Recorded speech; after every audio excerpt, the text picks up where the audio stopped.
நேத்து பூர்ணிமாவை Kamal sir roast பண்ணி தள்ளிட்டார்ல, அதுக்கப்புறம் பூர்ணிமா இன்னைக்கான எபிசோட்ல நம்ம ஆண்டவர் வரத்துக்கு முன்னாடியே கேமரா கிட்ட போய், நான் வேணுக்குன்னே அப்படி சொல்லல சார், நான் வந்து அதை மீன் பண்ணி சொல்லலை, நான் சாரி உண்மையாக தான் சொன்னேன் அப்படின்னு சொல்லி ஃபீல் பண்ணி எல்லாம் பேசிட்டு இருக்காங்க. இவனும் ஒரு ஆண்டப்புழு, நீயும் ஒரு ஆண்டப்புழு. அதுக்கப்புறம் தான் நம்ம ஆண்டவர் வந்து என்ட்ரி கொடுத்துட்டு, பூர்ணிமா நீங்கள் நல்லா சிரிக்கலாம், நீங்கள் சொன்ன சாரி உண்மையாக இருந்துச்சு நான் நம்புகிறேன், அதனால நீங்கள் நல்லா சிரிக்கலாம் அப்படின்னு சொல்லி ஒரு ஸ்மைலை போட்டு விட்டாரு.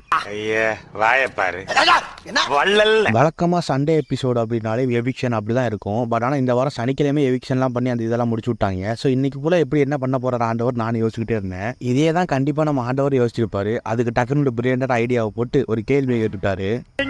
உங்களுக்கு இதெல்லாம் வருது எனக்கு தெரியல. அது என்னன்னா, இந்த வீட்டுக்காக நிறைய பேர் குணம் மாறி இருக்காங்க. பட் ஆனால் அவங்க உண்மையான மனம் அது கிடையாது. அப்படி அது யாரும் நினைக்கிறீங்க அப்படின்னு சொல்லி ஆண்டவர் கேட்டுட்டு இருந்தாரு. அதுல எல்லாரும் ஒன்னு சொல்லிட்டு இருக்கும்போது அர்ச்சனா, நிக்சன் இவங்கெல்லாம் மாயாவா தான் சொன்னாங்க.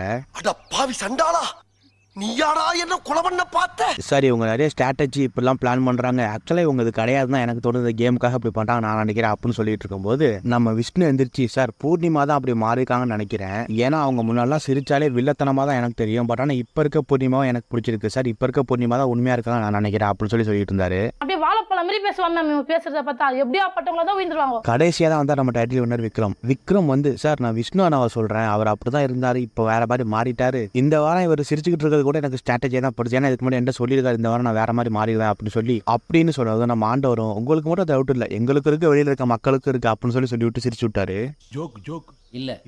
அப்புறமா ஆண்டவர் பிரேக் விட்டு போனதுக்கு அப்புறம் நம்ம மாயா, என்னை விட்டுருங்க, என்னை போட்டு செய்யாதீங்க அப்படின்னு சொல்லி சிரிச்சுக்கிட்டே கையடிச்சு கும்பிட்டுலாம் ஃபன் பண்ணிட்டு இருந்தாங்க. இது வெறும் 10 நிமிஷம் எபிசோடு தான், இதுக்கப்புறம் நிறைய இருக்கு, இதெல்லாம் அடுத்த வீடியோல டிஸ்கஸ் பண்ணலாம். ஸோ ஃபைனலாக நம்ம வீடியோட எண்டுக்கு வந்தாச்சு. உங்களுக்கு இந்த வீடியோ பிடிச்சிருந்தா லைக் பண்ணுங்கள், ஷேர் பண்ணுங்கள், கமெண்ட் பண்ணுங்கள், மறக்காமல் அந்த பெல் பட்டனை கிளிக் பண்ணுங்கள். டாடா, பாய் பாய்.